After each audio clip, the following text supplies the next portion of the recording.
I'm Sean Hines, and this is Hard News for Monday, December 8th, 2014. As predicted, this weekend was overflowing with gaming goodness coming from both the Game Awards and the PlayStation Experience. While we won't be able to cover every announcement in this episode, know that these stories are hand-picked based on a complex algorithm called coffee and sleep deprivation. First up, the Game Awards. Big winners included Far Cry 4 for Best Shooter, Destiny for Best Online, Smash Bros for Best Fighter, and Dragon Age won Best RPG and the coveted Game of the Year. But who cares? Let's talk new games. Like Metal Gear Online being bundled with Metal Gear Solid 5 Phantom Pain and filled with multiplayer madness. Though still a work in progress, Kojima's evolution of Metal Gear Online franchise continues with new mechanics and a vast array of customization. Just waiting on that official release date at this point.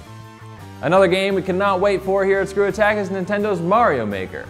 The platformer toolkit received a new trailer and it showed us how you can build and play at the same time. Expected to launch in the first half of 2015, Mario Maker will feature assets from both Super Mario Bros., Super Mario Bros. 2, Super Mario World, and Super Mario Bros. U. You'll be building new levels for Super Mario assholes in no time. And finally, Godzilla has been confirmed for release in the West. It's coming out in Japan in 10 days, and we won't see the King of Kaiju on Western shores until next summer. The trailer shows off Godzilla's greatest adversaries like Ghidorah, Mechagodzilla, and Mothra. The best part of the whole trailer seems to be the distinct lack of Ford Brody. Hopefully he died in a ditch. On to the PlayStation Experience, where the angriest of all Greeks just won't stay dead. Kratos will be returning in a new God of War title as revealed by Sony Santa Monica. Creative director Cory Balrog says we should expect to hear more about it in a year or two. Until then, it was confirmed that the Indie Game of the Year Shovel Knight will be coming to PlayStation platforms and feature Kratos as a playable character. For someone so angry, the guy sure gets around. Now, since his original creator David Jaffe is no longer on the franchise, he revealed a completely new IP for PlayStation.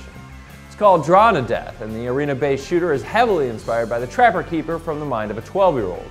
The art style and combat seem frantic and fun, complete with dynamic levels and varied skill sets. Will it be able to unseat TF2 or even Blizzard's Overwatch? Probably not, but I'm sure you'll enjoy it anyway. Speaking of which, Sony also showed off 16 minutes of Uncharted 4, which looks to be one of the more true next-gen titles.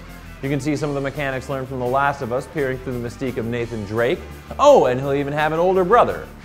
Will the bromance between he and Sully continue into the next generation, though? We can only hope. Plus, Final Fantasy VII is coming to PS4, but it's the PC port, not a remaster. Square never listens to us anymore. Finally, the real big news from this weekend, a demonstration of the new Zelda on Wii U. Miyamoto and Onomu-san start with Link on a cliffside watching the sun come up over the horizon, as they introduce us to a large and open world.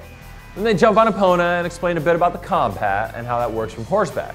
It seems Epona will navigate the forest without much effort on your part, allowing the player to focus on shooting the bow or fighting with a sword and shield. Should you choose to dismount Epona mid-run, Link will blast into the air and time slows down for even more destructive opportunities.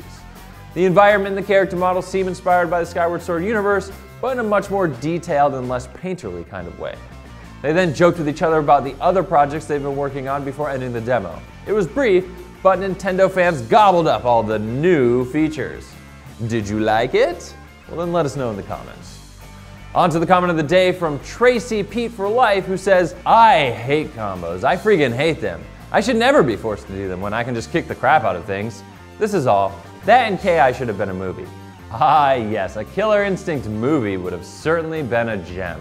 Right up there with Legend of Chun-Li, Mortal Kombat Annihilation, and that Rocket Panda-infused Tekken something something. I'm Sean, and that was Hard News. Join us for the epic conclusion of our DCU Online video series featuring Foxatron, the savior of the servers. In the grand finale, Foxatron gets both a sidekick and a girlfriend, which are not the same. Also, don't forget to like, share, and comment on the video to help Foxatron's sidekick win his audience a PS4. Just click this window here to my left and check it out for yourself.